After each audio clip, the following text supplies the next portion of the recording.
بسم اللہ الرحمن الرحیم ما کان لی من علم الملائ الاعلی اذا یختصمون ان یوحى الی الا انما انا نذیر مبین اذ قال ربک للملائکۃ انی خالق بشرا من طین فاذ سویتہ نفخت فیہ من روحی فقعوا له الساجدین فسجد الملائکۃ کلہم اجمعون الا ابلیس ابا استکبر وکان من الکافرین قال یا ابلیس ما منعک ان تسجد لما خلقت بیدی استکبرت ام کنت من العالین۔ صدق الہ العالمین۔ تمام حمد و ستائش اس بزرگ برتر رب الافواج کے لیے ہے کہ جو اول بھی ہے اور آخر بھی، الفا بھی ہے اور اومیگا بھی، جو رحمان بھی ہے اور رحیم بھی، جو قہار بھی ہے اور ستار بھی۔ اسی کے حضور شکر گزاری کے ساتھ آج ہم پھر حقیق عرفان کے پروگرام قصص الانبیاء میں گلدستہ لے کر حاضر ہوئے ہیں۔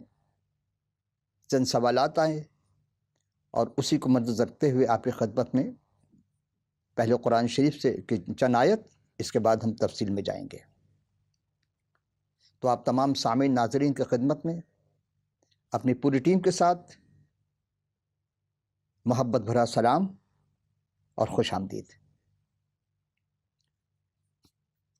عزیزم، چونکہ دامن وقت میں گنجائش بہت کم ہے، ایک سوال کئی بار کیے جاتے ہیں، اور چونکہ ہم جواب دے چکے ہیں پہلی نشست میں، اس لیے ہم اس سوال کو دوبارہ نہیں اٹھائیں گے۔ سب سے پہلے سوال یہ ہے کہ حضرت آدم علیہ السلام کو کس چیز سے بنایا گیا، ان کی وجہ تخلیق کیا تھی، اور انہیں کس کس صورت اور شبیہ پہ بنایا گیا۔ اس سلسلے میں ہم نے سورہ صاد قرآن شریف کا یہ 23واں پارہ ہے اور 38واں سورہ صاد ہے، اس کی آیت نمبر 70 سے 75 تک ہم نے تلاوت کی، آپ کی خدمت میں پیش کی، جس کا ترجمہ کچھ یوں ہے کہ ما کان للعلم ملأ الاعلی اذا یختصمون، مجھے تو عالم بالا کی جماعت کی کوئی خبر نہ تھی جب وہ بحث و تحمیز کر رہے تھے۔ ان یوحی الا انما انا نذیر مبین، مجھے تو اس کی طرف سے وحی کی جاتی ہے مگر میں صاف صاف ڈر سنانے والا ہوں۔ عزیزم، یہاں غور طلب بات یہ کہ پیغمبر اسلام کے زبان سے اقدس سے یہ نکل رہا ہے کہ ملأ العالم میں کیا تھا، ہنگامہ تھا، کیا شور مچا ہوا تھا، مجھے اس کا کوئی علم نہیں، کیونکہ مجھ پر جب وحی آئی تو مجھے پتہ چلا۔ کس چیز کے بارے میں؟ اذ قال ربک للملائکۃ انی خالق بشر من طین، کہ میں مٹی سے ایک بشر کو بنا رہا ہوں، اور جب بنا فَإِذَا سَوَيْتُ وَنَفَخْتُ فِيهِ مِن رُوحِي فَقَعُوا لَهُ السَّاجِدِينَ، جب میں اسے سنبھال لوں، نوک پلک درست کر لوں، تو تم سب کے سب سجدے میں گر جانا یا سجدہ کرنا۔ فَسَجَدَ الْمَلَائِكَةُ كُلُّهُمْ أَجْمَعِينَ، پس پھر تمام ملائکہ نے سجدہ کیا، الا سوائے ابلیس کے، استکبر وکان من الکافرین، اور وہ کافروں میں سے تھا یا کافروں میں ہو گیا۔ قال یا ابلیس، جب اس سے ابلیس سے پوچھا گیا، ما منعک ان تسجد لما خلقت بیدی، کہ تجھے کس چیز نے منع کیا ہے کہ جسے ہم نے اپنے دست قدرت سے بنایا تھا۔ استکبر ام کنت من العالین، کیا تو تکبر کر گیا اور ان عالین میں شمار کر لیا اپنے آپ کو؟ یہاں توجہ ہے عزیزو کہ کیا ایسا ہو سکتا ہے؟ جنرل سے بات میں آپ سے پوچھنا چاہتا ہوں ایک طالب علم کی حیثیت سے، کہ اگر کوئی صاحب فیکٹری ہو، مالک فیکٹری ہو، بہت بڑی انڈسٹری کا، اور وہ کسی کو نیا اپائنٹمنٹ کرنا چاہتا، باہر سے بلا رہا ہے کہ میں باہر سے ایک ایسے پڑھے لکھے آدمی کو بلا رہا ہوں جو ہمارے اس فارمر کی جو پی ایچ ڈی کیا ہوا ہے فارمر میں، باٹنی میں، وہ آئے گا اور ہمارے اس کو سنبھالے گا۔ تو جو ورکر ہیں کیا وہ ہنگامہ کریں گے کہ ہاں تو کیوں باہر والے کو بلا رہا ہے؟ جرت ہے ورکر میں، ہڑتال تو کر دیں گے، لیکن کیا نتیجہ ہوگا؟ ان کو نکال دیے جائیں گے جو ہڑتال کریں گے، اور ہوتا یہی ہے۔ تو جب ہم غور کرتے ہیں کہ ایک دنیا کے ایک مالک، ایک فیکٹری، ایک انڈسٹری کا مالک جب وہ باہر سے اپنے کاروبار کو سنبھالنے کے لیے، اپنے اس پروڈکشن کو بہتر بنانے کے لیے کسی کو نئی اپائنٹمنٹ کرتا ہے، نیا بھرتی کرنا چاہتا ہے، اس کی ڈگری دیکھتا ہے، ڈگری والی ساری چیزیں پرفیکٹ ہوتی ہیں، تو وہ بتاتا ہے کہ جب وہ بھرتی کر لیتا ہے پھر بتاتا ہے کہ یہ اس ادارے کا فلاں شخص ہے، اس کا یہ نام ہے اور اس کا یہ عہدہ ہے۔ کیا ورکر اس کے احتجاج کریں گے کہ ہاں تو نے اس کو کیوں بھرتی کیا، میں تیرے لیے کافی ہوں؟ دیکھیں سب کا کام مختلف ہے۔ پروردگار عالم نے جو سوال ہمارے پاس آیا کہ آدم علیہ السلام کو کس چیز سے بنایا، تو اس میں ہے مٹی سے، اور اسی چیز کو ہم چل کر کے جب دیکھتے ہیں توریت شریف کا پہلا سورہ اور اس کے پیدائش، اس کی پہلی رکوع کی 26ویں آیت میں کچھ یوں مرقوم ہے، وقال اللہ نعمل الانسان علی صورتنا کشبناها فيتسللون على السمك البحر وعلى طير السماء وعلى بحم وعلى كل أرض وعلى جميع الدبابات التي تدبل على الأرض۔ تب خدا تعالیٰ نے کہا آؤ ہم انسان کو ہم شکل اور اپنی شبیہ پر بنائیں، اور وہ سمندر کی مچھلیوں اور ہوا کے پرندوں، مویشیوں، ساری زمین پر تمام جانداروں پر جو زمین پر ریتنے ہیں اختیار رکھیں۔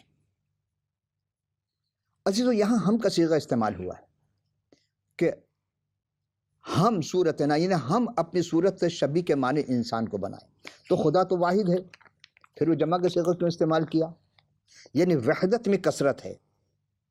جس طرح کہ ہم پیچھے نشست آپ سے عرض کر چکے تھے کہ ابتدا میں کلام، اور کلام خدا کے ساتھ کلام تھا اور کلام خدا کے ساتھ تھا، اور یہی خدا تھا۔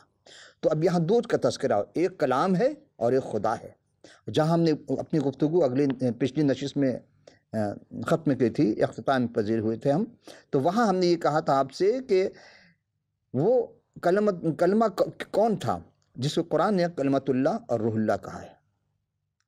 اب آپ دیکھیں بات واضح ہو گئی، ہم سے مراد ایک خدا ہے، ایک کلمت اللہ ہے اور ایک روح ہے۔ یہاں وہی بات جو 75 نمبر آیت میں آتا ہے کہ قال ما منعک ان تسجد، کیا تو نے اسے کیوں سجدہ نہیں کیا، استکبرت، کیا تو نے تکبر کیا، ام کنت من العالین، کیا تو عالم میں شمار ہو گیا، یعنی کیا تو ہمارے برابری میں آ گیا۔ حالانکہ اس کا ذکر ہم پہلے کر چکے کہ ابلیس کیا تھا اور کس چیز سے بنایا گیا، پہلی نشست میں ساری تفصیل مل جائے گی آپ کو، اگر آپ وہاں دیکھیں گے تو اس کی تفصیل ہے۔ پھر دوسرا سوال یہ تھا کہ آدم علیہ السلام کے نام کا کوئی سورہ کیوں نہیں ہے، یعنی قرآن شریف میں کوئی سورہ کیوں نہیں ہے۔ واقعی یہ وضاحت طلب ہے کہ پرندوں کے نام کا، جانوروں کے نام کے سورت ہیں۔ پہلا سورہ جو ہے سورہ فاتحہ، دوسرا بقرہ ہے، گائے کے نام کا ہے، حالانکہ گائے سے آغاز نہیں کیا پروردگار عالم نے کائنات کا۔ تو یہاں دیکھنا ہوگا کہ ایک چیز ہم آپ کی خدمت عرض کرتے چلیں کہ قرآن شریف عربی زبان میں ہے، اس کو بہت عمیق نگاہ سے دیکھنی پڑے گی، آپ کو مطالعہ بہت گہرا ہوگا، اور اس کے مطالعے کے ساتھ ساتھ ہمیں اس سے پہلے والی کتابوں کا مطالعہ لازمی ہے۔ تو اب چونکہ حضرت آدم علیہ السلام پہلے انسان تھے، کس چیز سے بنائے گئے؟ مٹی سے، اسی زمین کی مٹی سے، اور پروردگار نے ان کے نتنوں میں زندگی کے دم پھونکا تو وہ جیتی جان ہوئے۔ لیکن اس سے پہلے رب نے کائنات کے ساری شے کو خلق کرنے کے بعد انہیں اس باغ عدن میں رکھا جہاں ان کے لیے مقرر کیا تھا، اور آدم علیہ السلام نے جو بھی شے تھی ان سے تمام شے کا نام بتا دیا۔ یہاں سوال یہ پیدا ہوتا ہے کہ جو سورہ بقرہ میں ہے کہ جب فرشتوں سے کہا کہ ہنگامہ کیا کہ تو سے بنا رہا جو زمین پہ فساد کریں گے، خون ریزی کریں گے، ہر قسم کی برائیاں ہوں گی، اور ہم تیرے حمد و ستائش کرنے کے لیے کافی ہیں۔ تو بات وہی فیکٹری اور انڈسٹری کی بات آئے گی، کچھ لوگ ہیں جو صرف دعا کر رہے ہیں، کام کوئی نہیں کرتے۔ وہی حال فرشتوں کا، کام کچھ نہیں کرتے، صرف حمد و ثنا کرتے ہیں۔ لیکن انسان کے اندر خدا نے وہ خوبی رکھی ہے کہ وہ حمد بھی کرتا ہے، مشقت بھی کرتا ہے، محنت بھی کرتا ہے، مشقت بھی کرتا ہے، دعا بھی کرتا ہے۔ یہ آدم کے اندر، انسان کے اندر یہ خوبی رکھی جو فرشتوں میں یہ چیز نہیں تھی۔ اب فرشتوں کو سجدے کا حکم کیوں دیا؟ یہ صرف قرآن میں 7 مقام پر ہے، مختلف آیات میں، سورہ اعراف میں ہے اور دوسری آیات میں ہے کہ اور خدا نے کہا کہ جب میں آدم کو بنا سنبھال لوں، یا سب نے آدم کو سجدہ کیا۔ کیا پروردگار عالم کہ کلام میں تبدیلی ہو سکتی ہے، جبکہ قرآن میں بھی لا سنت اللہ تبدیلا، لا کلمت اللہ تبدیلا، اس کے کلام میں، اس کے سنت میں کوئی تبدیلی نہیں ہوتی۔ تو پھر جبکہ سجدہ صرف رب تعالیٰ کے لیے ہے، تو کیا رب تعالیٰ خود کہیں گے کہ ہاں تم اس کو سجدہ کرو؟ مخلوق کو سجدہ نہیں کر سکتا۔ جو بھی مخلوق سجدہ کرے گا اپنے رب کو سجدہ کرے گا، رب کے سوا کسی کو سجدہ جائز نہیں ہے۔ پھر سوال پیدا ہوتا ہے، پھر رب تو دو طرح کے ہیں، ایک دنیاوی رب ہے اور ایک حقیقی رب ہے۔ تو دنیاوی رب کو بھی سجدہ نہیں ہے، جسے ارباب اقتدار کہا جاتا ہے۔ رب کا جمع ہے ارباب، ارباب اقتدار اعلیٰ کے لوگ، تو کیا ان کو سجدہ ہے؟ جی نہیں۔ یہ وہی تھا کہ پہلے جو لوگ تھے جو اپنے آپ کو خدا منواتے تھے، جیسے نمرود، فرعون، شداد وغیرہ، جنہوں نے اپنے آپ کو خدا منوایا تو سجدہ بھی کرواتے تھے۔ تو وہی نظریہ یہاں نظر آتا ہے کہ شاید وہ اصل مقصد یہ نہیں ہے کہ ہاں آدم کو سجدہ کیا جائے، اصل مقصد تعظیم میں سجدہ نہیں ہوتا۔ پھر یہ آیت کہاں سے آئی؟ چونکہ نہ تورات شریف میں ہے، نہ صحائف انبیاء میں ہے، نہ زبور مزامیر میں ہے، نہ انجیل جلیل میں، کہیں بھی نہیں ہے کہ انسان کوئی دوسری مخلوق انسان کو سجدہ کرے، فرشتے انسان کو سجدہ کریں، نہیں ہے، نہیں۔ جب بھی کچھ لوگوں نے روایتیں گھڑی کہ اگر سجدہ جائز ہوتا تو بیویاں اپنے شوہروں کو سجدہ کرتی، حالانکہ آپ غور کریں گے جو مسجود ہوتا ہے وہ نیچے ہوتا ہے، جو ساجد ہوتا ہے اوپر ہوتا ہے، تو پھر کس نے کس کو سجدہ کیا؟ یہ آپ خود تصور کریں گے۔ لیکن یہاں یہ ہے کہ ابلیس کا اصل نام کیا تھا؟ قرآن میں کہیں بھی نہیں ملے گا آپ کو۔ یہ ایک سوال، یہ بھی سوال تھا، ابلیس کا اصل نام کیا تھا؟ ابلیس کا اصل نام تھا لوسیفر۔ ابلیس بلاسا سے نکلا، بے لام سین، اس کا جو ٹرانسلیٹ کیا گیا جب عربی میں تو کیا معنی اس کا کہ دھتکارا ہوا، خدا کی بارگاہ سے نکالا ہوا، راندے درگاہ، اس کے اسی لیے اس کا لقب ابلیس پڑ گیا۔ ابلیس نام نہیں تھا، اس کا نام تو لوسیفر، اور یہ تمام فرشتوں کا سردار تھا۔ اس کی پوری تفصیل ہم پہلی نشست میں پیش کر چکے ہیں۔ اب آئیے کہ ایک سوال ہے کہ آدم کو سجدہ بھی کر دینے کی بات ہم آپ کی خدمت میں پیش کر چکے، لیکن اب دیکھنا یہ ہے کہ جس چیز کے بارے میں پروردگار عالم یہ کہے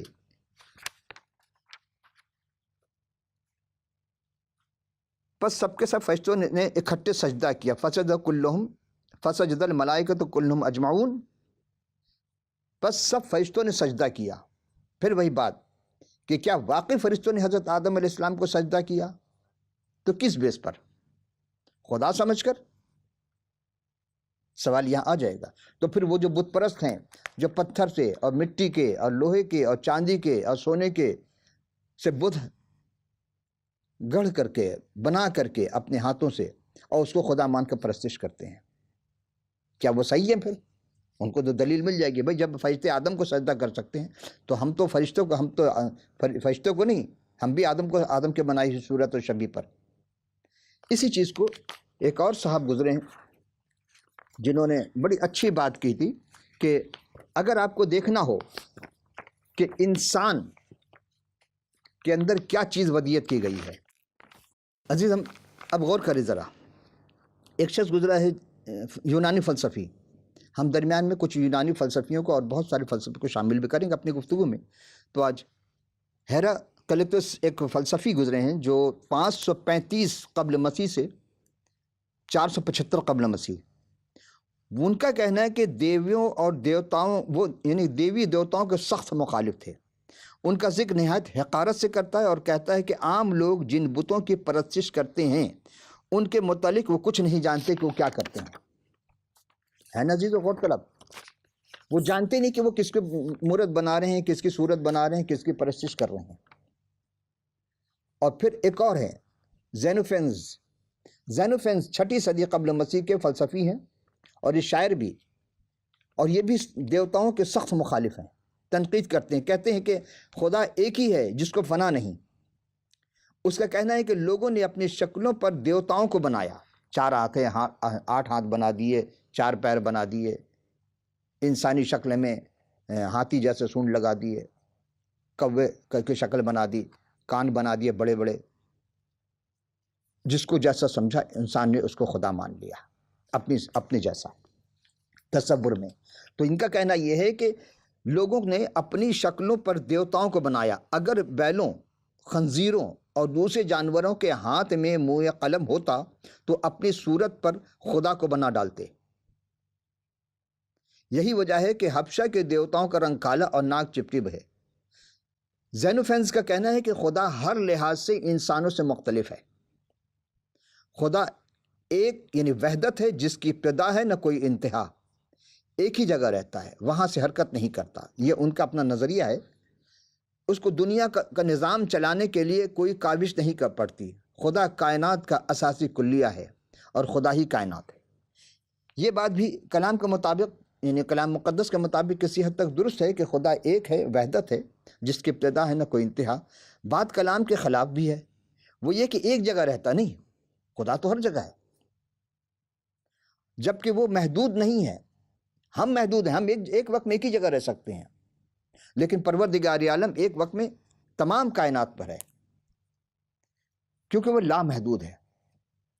یہاں ہم ایک اور چیز کی جانب آپ کی توجہ دلانا چاہتے ہیں، اور وہ ہے کہ جب انسان یہ تصور کر لیتا ہے کہ پروردگار عالم ہی اصل سرچشمہ ہے۔ ایک اور صاحب جنہوں نے یہ کہا کہ چونکہ آدم نے گناہ کیا اور گناہ ان کے ساتھ چپک گیا ہے، اور اس کا کفارہ ادا کرنے خدا نے کیا کیا؟ بہت اچھا سوال۔ مزید برآں کہ کائنات کا نظام چلانے کے لیے خدا نے اس کے اندر ایک مخلوقی قوت جاری و ساری کر دی۔ کون ہے وہ؟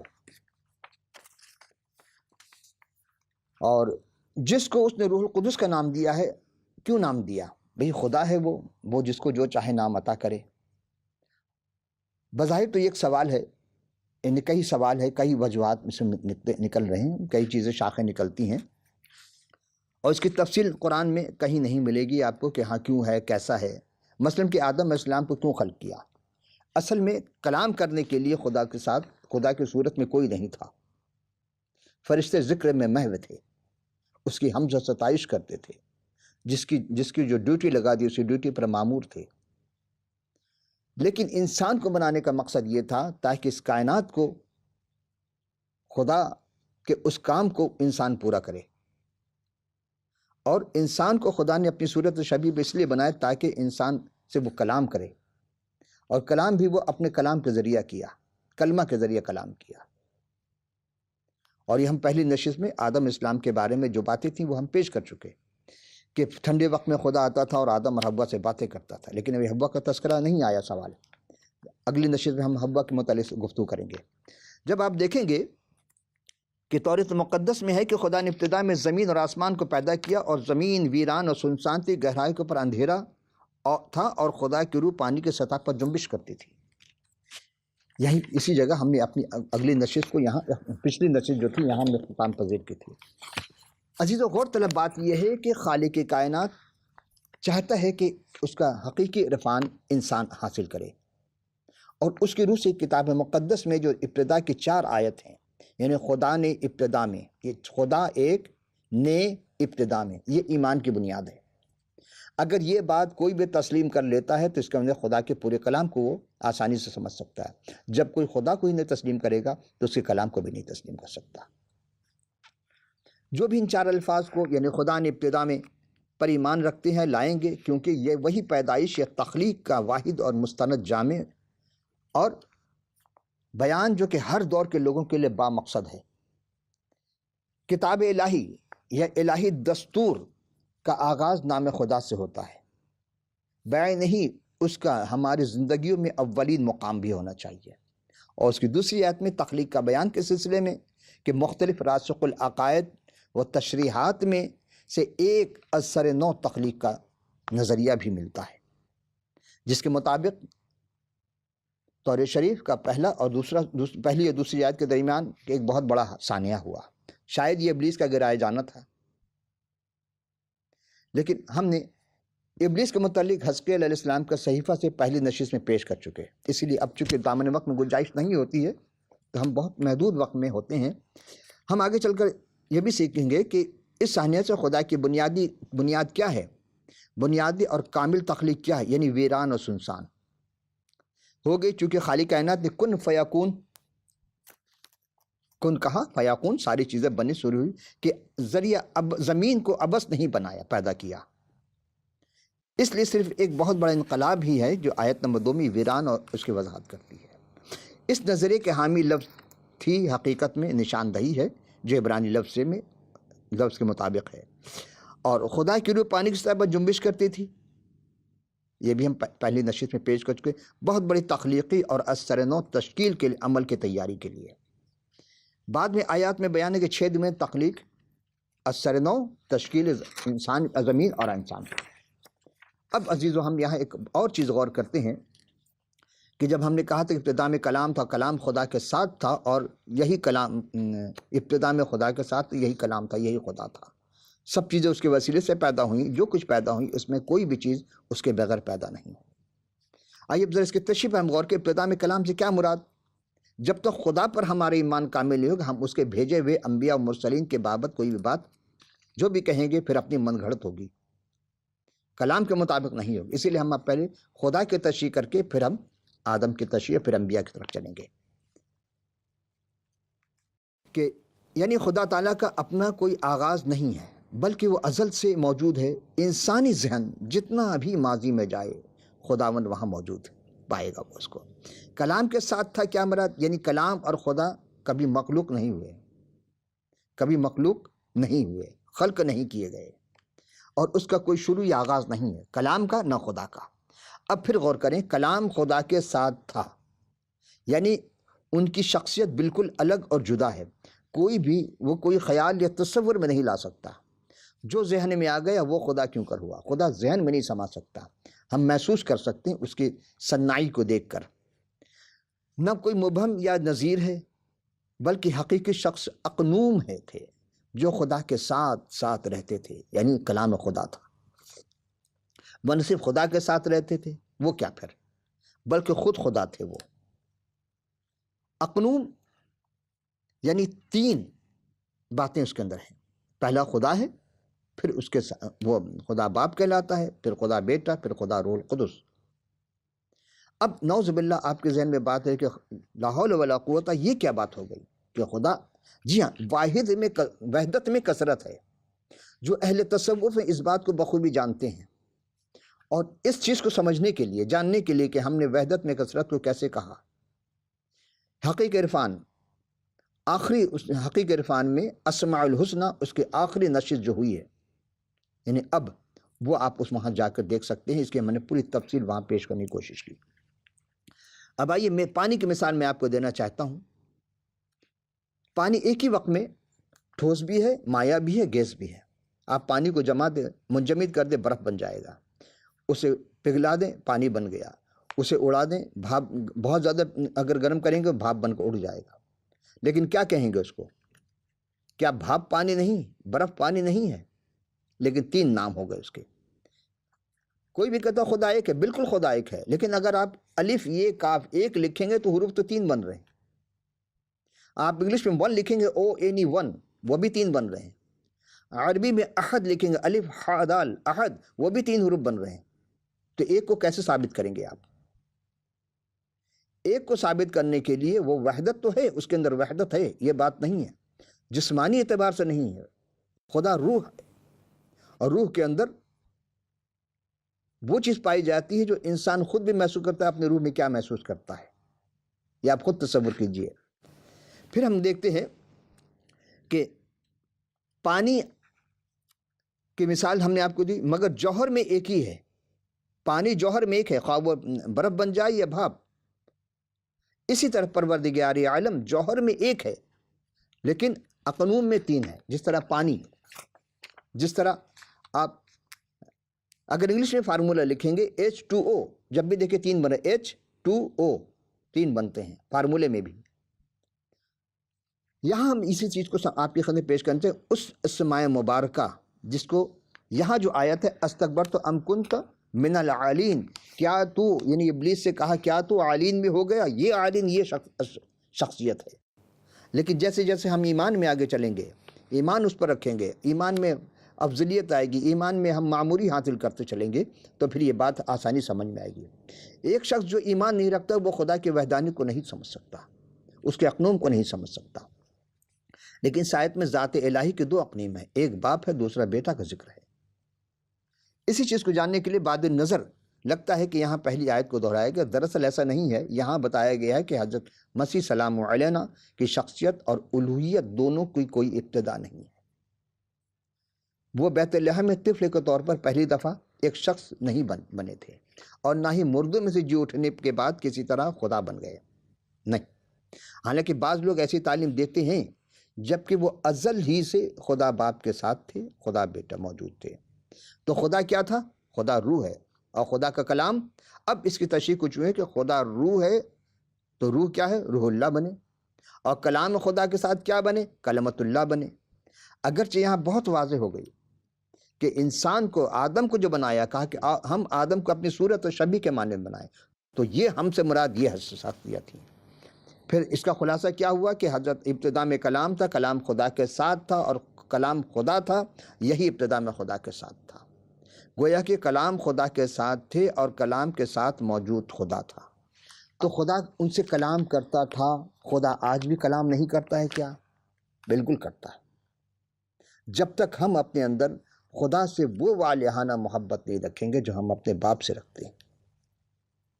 دیکھیں، بیٹا اگر باپ کو چھوڑ کر دوسرے سے بہت زیادہ محبت کرے تو باپ کو تو غصہ آئے گا کہ میرا بیٹا مجھ سے پیدا ہوا اور محبت دوسرے سے رکھ رہا۔ یہی حال انسان اگر خدا کو چھوڑ کر دوسرے اپنے بنائے ہوئے چیزوں کو محبت رکھے تو خدا ناراض ہو جاتا ہے۔ عزیزو، یہاں ایک بات آپ سے کہتے چلیں کہ قصص الانبیاء کا مقصد کیا تھا؟ پھر دہراتے ہیں کہ نئی نسل کو خدا سے جو رابطہ ہے اس کو مضبوط کرنا ہے۔ لیکن ہمارے اسکولوں میں، کالجز میں، یونیورسٹیز میں ایسی تعلیم دی جا رہی ہے کہ خدا سے جدا کیا جا رہا ہے۔ وی بنائیں گے آپ تو جیسے جیسے وی کو دور کرتے چلے جائیں گے، جتنا بڑے سائز کریں گے دوری ہو جائے گی، دو سمتیں نکل جائیں گے۔ تو وی نہیں بنانا ہے، بلکہ جوڑ دینا خدا کے ساتھ، ٹی بنا کر، اے بنا کر، خدا کو افضلیت دینی ہے کہ وہی ہمارا خالق و مالک ہے، اور وہی ہمیں زندگی عطا کرتا ہے، اور وہی ہے جو ہمیں اپنی نعمتوں سے آراستہ کرتا ہے۔ ہمارے بہت سے عیبوں کو چھپا رکھا ہے۔ بس اگلی نشست جب ہم دوبارہ حاضر خدمت ہوں گے آپ میں، تو ہم پھر وہاں سے کچھ چند سوالات کے ذریعے آپ کی خدمت پیش کریں گے۔ اب دامن وقت میں گنجائش نہ رہی، پھر حاضر ہوں گے اس وقت۔ اجازت، خدا حافظ و ناصر۔